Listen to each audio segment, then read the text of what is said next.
और अगला 2025 का इलेक्शन में भारी बहुमत से जीत दर्ज कर मुख्यमंत्री बनने का काम करें। हम लोग हर दिल में मतलब एक सेंसेशन है चिराग पासवान, एक क्रेज है। ये हर युवा के साथ है, ये आगे तरक्की के लिए सोच रहे हैं, कर रहे हैं, इसीलिए हम लोग इनके साथ हैं। 2030 में हमारे राष्ट्रीय अध्यक्ष को बिहार के मुख्यमंत्री के कुर्सी पर पहुंचाना है। नमस्कार, इंसारा लाइव में आपका स्वागत है। आपके साथ में मैं हूं अनामिका। देखिए, इस वक्त मैं खड़ी हूं पटना के ज्ञान भवन बापू सभागार में और आपको ये बता दें कि आज के दिन 14 अप्रैल आज का दिन जो है वो डॉक्टर भीमराव अंबेडकर की जयंती का मौका है आज। और तमाम जो राजनीतिक पार्टियां हैं बिहार की, चाहे वो हम एनडीए की बात कर ले, चाहे हम आरजेडी की बात कर ले या फिर चिराग पासवान की पार्टी लोजपा की बात कर ले, तमाम पार्टियां जो हैं वो अपने अपने स्तर पर आज के इस मौके पर कार्यक्रम का आयोजन कर रही हैं। और आज यहां पर बापू सभागार में ज्ञान भवन में चिराग पासवान की पार्टी के द्वारा कार्यक्रम का आयोजन किया गया है। लेकिन बड़ी बात ये जो है, जब आप हमारे साथ अंदर जाएंगे और अंदर का नज़ारा देखेंगे तो बड़ी संख्या में यहाँ पर यूथ जो हैं वो उभर करके सामने आए हैं। तो कहते हैं कि बिहार में युवाओं की कमी है, युवाओं का पलायन होता है बिहार से युवा जो है वो बिहार में नहीं रहते हैं, बाहर चले जाते हैं। लेकिन यहाँ जिस तरीके से कार्यक्रम का आयोजन किया गया है या फिर चिराग पासवान के द्वारा जब भी कार्यक्रम का आयोजन किया जाता है तो उस कार्यक्रम में बड़ी संख्या में यूथ पहुँचते हैं। क्यों पहुंचते हैं, क्या मुद्दा रखते हैं, ये तमाम चीज़ों पर जानेंगे, आपको भी बताएंगे। तो चलिए चलते पहले बापू सभागार में और देखते हैं कि बड़ी संख्या में जो यूथ यहाँ पर आए हैं, उमड़ करके जो उनकी भीड़ आई है वो क्या कुछ कह रही है। देखिए, चिराग पासवान अंदर सभा को संबोधित करने वाले हैं और इस तरीके से यूथ हो रही है उनकी सभा में और कुछ यूथ हमारे साथ भी यहाँ पर उससे बातचीत करते हैं। जी, मैंने बताइए आपका नाम ये बताइए कि चिराग पासवान की जब भी सभा होगी तो बड़ी संख्या में यूथ आती है, कहते हैं कि बिहार में हिंदी रहती है। देखिए, आप युवा का बात कर रही हैं। जिस पार्टी का राष्ट्रीय अध्यक्ष युवा, जिस पार्टी के प्रदेश अध्यक्ष युवा, जिस पार्टी के संसदीय बोर्ड के अध्यक्ष युवा और जिस पार्टी के युवा के प्रदेश अध्यक्ष युवा, आज तक बिहार में जब भी चुनाव हुआ, ये बोलने की बातें नहीं है, ये ऑन रिकॉर्ड है। चुनाव का मतलब होता है कि युवाओं को ठगना। पिछले चुनाव में किसी ने क्या कहा, 19 लाख नौकरी देने, किसी ने 10 लाख नौकरी देने का काम किया। आप समझ रहे, अभी जो सत्ता में बैठे हैं उन लोगों ने भी 19 लाख का रेशियो किया और जो विपक्ष में बैठे हैं वो भी कहें कि पहले कलम से हम 10 लाख नौकरियां देंगे। ठीक है, बहरहाल आप देखे होंगे कि विपक्ष में है भाई, लेकिन जो सत्ता में लोग, युवा कहीं ना कहीं आज के समय में अपने आप को ठगा हुआ महसूस करते हैं। और जिन खानों को देखना था युवाओं को, जिन पार्टियों को, जिन युवा नेताओं को देखना था, वो बिहार की जनता देख ली है। ये कहने वाली बात नहीं है। बिहार का युवा आज कहीं ना कहीं अपने भविष्य में चुना हुआ नेता आदरणीय चिराग पासवान जी को तय कर दिया है। और आप जिस तरीके से देख रहे हैं कि आज की जो सभा है उसमें अधिकांश युवा यहाँ पे खड़े हैं, तो ये एक पार्टी का मनोबल राष्ट्रीय अध्यक्ष चिराग पासवान जी के पक्ष में जिस तरीके से बिहार के युवा एकत्रित हो रहे हैं, यही युवा है जिसने अच्छों को पिछले चुनाव में समझा दिया और गद्दी पे बैठाया। लेकिन मैं दावे के साथ कह सकता हूं कि 2025 में आदरणीय चिराग पासवान जी को मुख्यमंत्री बनाएंगे ये युवा, मान लिए हैं ये युवा। तो देखिए, 2025 में मुख्यमंत्री बनेंगे चिराग पासवान। आप यहाँ आ जाइए, लेकिन एक और तो इनसे बात करते हैं। आप बताइए क्या कहना चाहेंगे, आप चिराग पासवान की पार्टी से क्या कहना चाहेंगे? देखिए, आप दोनों का संवाद भी सुन रहे थे, उसी समय सोच लिए कि शुरू कैसे करें। युवा को क्या चाहिए होता है, एक सकारात्मक ऊर्जा, मनोबल, एक विजन। आप बताइए, राजनीति में सबसे ज्यादा महत्वपूर्ण क्या होता है? सर्वप्रथम तो नजरिया होना चाहिए आपके पास, और दूसरी कि उस नजरिए को जन जन तक पहुंचाने की क्षमता होनी चाहिए। वो क्षमता जो युवाओं की आप बात कर रही हैं, हमारी पार्टी में वो क्षमता युवा बन के जुड़ता है। हर दिल में मतलब एक सेंसेशन है चिराग पासवान, एक क्रेज है। और ये सिर्फ इस वजह से मैं नहीं कहूँगी से फिल्म में एक्टिंग किया। उन्होंने एक राजनेता के तौर पर जिस ऊर्जा का संचार, जिस शक्ति को उन्होंने झोंका है, लोगों को जिस उम्मीद लोगों को मिल रही है उनको देख के, मुझे लगता है कि सबसे बड़ा कारण यही है कि युवा उनकी तरफ आकर्षित हो रहे हैं।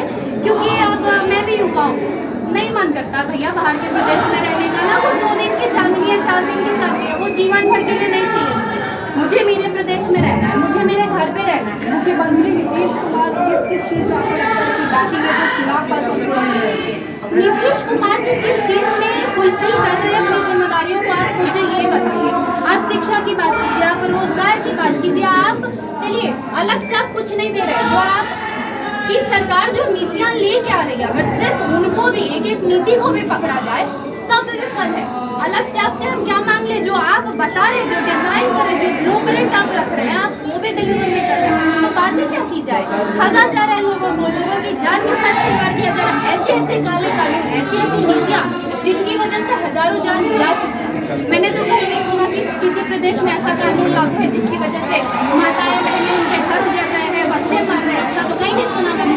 बहुत सही कहा। तो देखिए, कहते हैं कि बिहार में युवाओं की कमी है, लेकिन ये युवा जो है वो यही रहना चाहते हैं, बिहार में ही रहना चाहते हैं, ऐसे नेता के साथ रहना चाहते हैं। अच्छा लगते हैं, बोलते हैं, अच्छा बोलते हैं, और प्लस बिहार पे राज करने के लिए नहीं, राज करने के लिए लड़ रहे हैं, इसलिए हम लोग इनके साथ हैं। बिहारी फर्स्ट का नारा दे रहे हैं, इसलिए हम लोग इनके साथ हैं और इनके साथ हैं और इनको मजबूती से हम लोग इनको बिहार का मुख्यमंत्री बनाएंगे। और मैं ब्राह्मण परिवार से बिलोंग करता हूँ, उसके बाद भी बिहार को हम लोग सपोर्ट करता हूँ, क्योंकि वो सिर्फ दलित का नेता नहीं है, पूरा बिहार का नेता है। अगर बिहार का जनता अगर उसको मुख्यमंत्री बनाएगी तब जाकर बिहार का विकास होगा। आदरणीय श्री रामविलास पासवान जी रहे हम लोग के हाजीपुर क्षेत्र से, हम हाजीपुर क्षेत्र से है, उसका विकास हर संसदीय क्षेत्र में हुआ।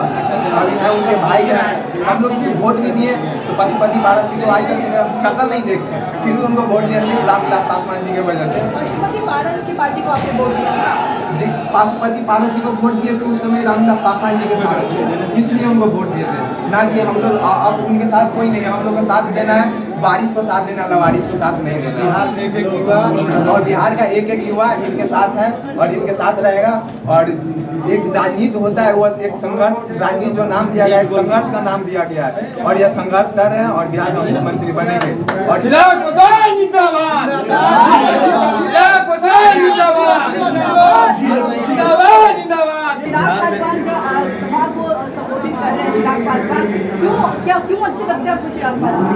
सबसे बड़ी बात है युवा हैं और युवाओं के साथ हैं। और सबसे बड़ी बात है कि अभी जो बिहार में शिक्षा की स्थिति है, अगर आप देखें शिक्षक बहाली को लेकर के हम भी उसके एस्पेरेंट्स हैं, तो अभी तक देखा जाए, अभी तक एस्टेट की बहाली नहीं हो पाई है।